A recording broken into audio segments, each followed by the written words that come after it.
Ya, fokus minggu ini praktis menyisakan antara inflasi Amerika dan juga China dan juga GDP untuk Inggris. Oke, saya cek terlebih dulu dari Economic Calendar, ternyata baru saja kita mendapatkan pound sterling atau data untuk pound sterling, yaitu GDP dirilis dengan angka 0,2%.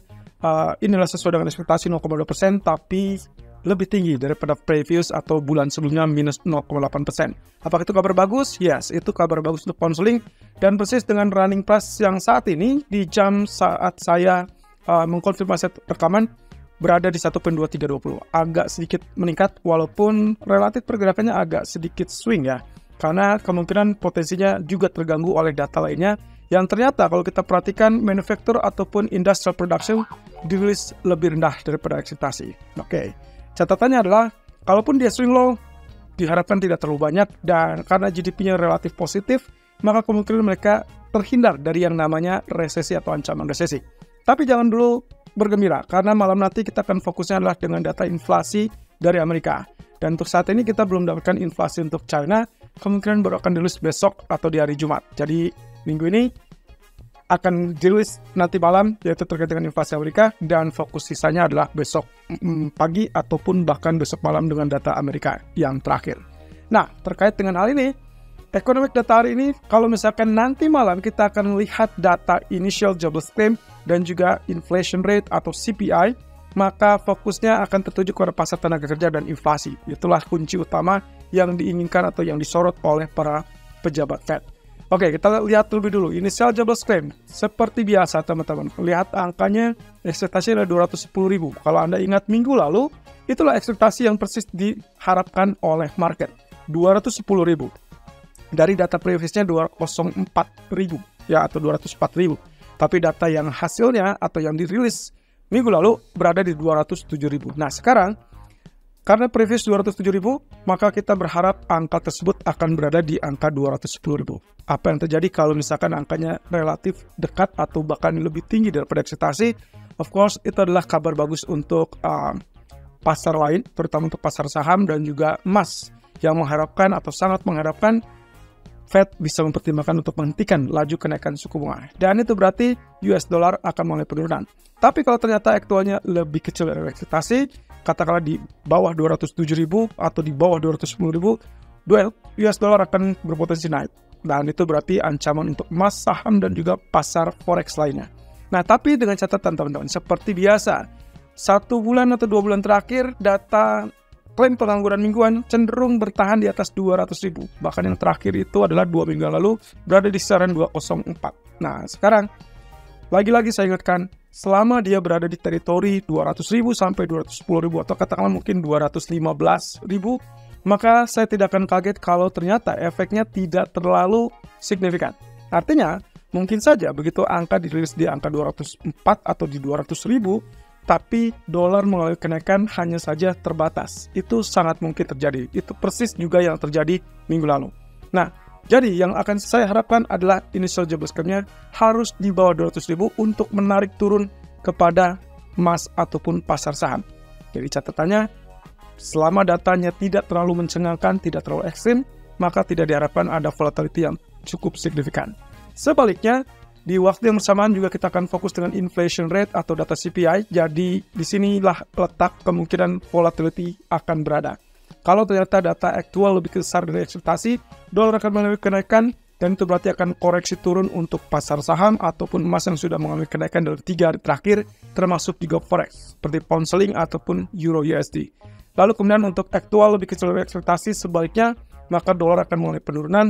Lalu kemudian emas akan berpotensi lanjutkan kenaikan. Tapi dengan catatan teman-teman, ini yang cukup menarik juga. Saya akan berharap data ekonomi tetap harus menunjukkan data yang signifikan jauh di atas ekspektasi atau di bawah ekspektasi. Bercermin dengan data PPI tadi malam, meskipun data dirilis di atas ekspektasi, tapi angkanya cenderung di bawah previous atau bulan sebelumnya. Apa yang terjadi? Yes, dolar mengalami kenaikan atau penguatan yang relatif terbatas, kemudian dia kembali turun. Dan alhasil, emas akhirnya tembus level 1870-an. Dan itu bisa saja terjadi nanti malam kalau ternyata data CPI yang diharapkan katakanlah 3,6%, ternyata dirilis di angka 3,8%. Kalaupun di atas ekspektasi, tapi juga di atas previous, ada angka signifikan yang sangat diharapkan atau ditakutkan oleh market, yaitu kalau sampai melejit di atas 4%. Sementara untuk core inflation yang diharapkan turun ke 4,1, katakanlah kalau dirilis 4,2% saja, maka kemungkinan dolar akan spike, tapi kemudian dia tidak akan bergerak terlalu banyak. Nah, tapi jangan lupakan juga untuk basis bulanannya juga harus diperhatikan. Oke, kita lanjut dengan potensi market mover yang sampai saat ini adalah fokus utama inflasi dan juga masih menantikan terkait dengan kabar terbaru kemarin yang sudah kita update, stimulus China. Nah, saya tambahkan satu sisipan lagi, yaitu terkait dengan pandangan dari para pejabat Fed yang mayoritas yang tadinya berada di sisi hawkish ternyata sekarang berada di sisi netral atau bahkan beberapa lainnya berada di sisi less hawkish. Ya, inilah yang sangat mencengangkan.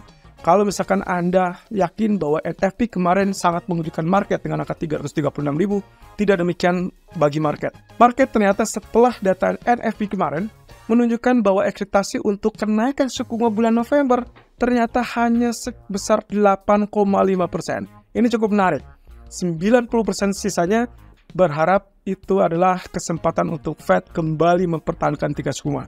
Ini persis dengan apa yang disampaikan oleh Nick Timiraos kemarin, mengutip dengan pernyataan Lori Logan dari Fed yang mengatakan kemungkinan kalau misalkan katakanlah imbal hasil Treasury Amerika cenderung tetap mengalami kenaikan, maka itu sudah cukup menggantikan proporsi dari kenaikan suku bunga Fed. Artinya, ada kecenderungan Fed bisa saja mempertahankan suku bunga di bulan November, dan itulah yang ditunjukkan oleh CME Fed Watch Tools pasca NFP yang ternyata saya pun shock.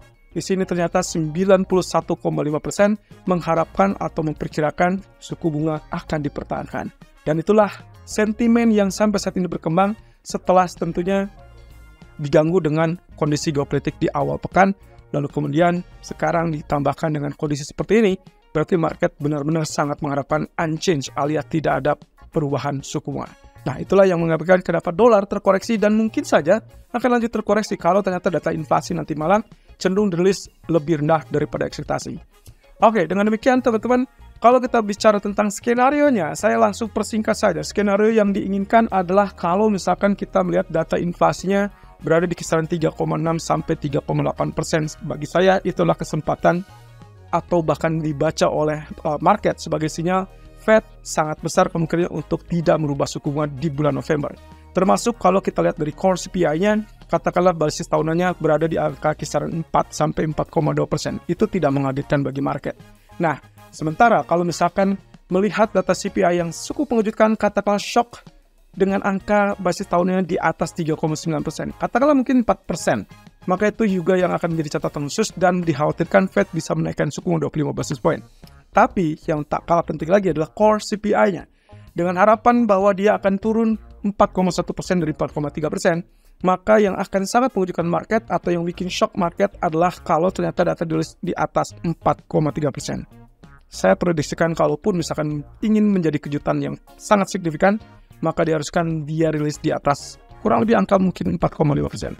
Oke, masalahnya adalah data yang menunjukkan bahwa harga BBM atau harga bahan bakar di Amerika sepanjang bulan September menunjukkan angka yang relatif solid atau yang relatif bisa dibilang mungkin sustain.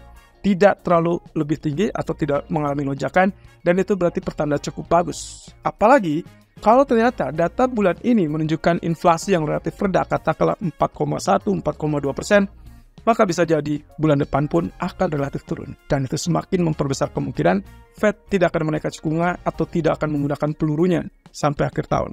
Apa mungkin seperti itu? Kita lihat saja. Karena kemungkinannya dot plot masih akan tetap menjadi acuan mereka, sehingga tahun 2023 masih ada menyisakan satu kali kenaikan. Entah itu November atau mungkin di akhir tahun di bulan Desember. Pertemuan bulan Desember adalah 15 atau kurang lebih 13-14 Desember. Sementara pertemuan November itu akan berada di tanggal 30 Oktober dan juga 1 November. Jadi kita tengok tuh tanggal mainnya. Tapi untuk sampai saat ini, inilah yang akan menjadi game changer atau pengubah atau pembeda bagi sentimen market. Ya, jadi teman-teman, walaupun skenario tadi pagi kita sudah sempat memberikan anjuran untuk melakukan buy, karena kan mungkin US dollar akan mulai pelemahan, tapi di malam hari saat tulis data, hati-hati, karena kemungkinan perubahan rencana atau perubahan strategi sangat mungkin terjadi. Jadi, kita sarankan untuk lebih dinamis, terutama untuk menghadapi data ekonomi nanti malam.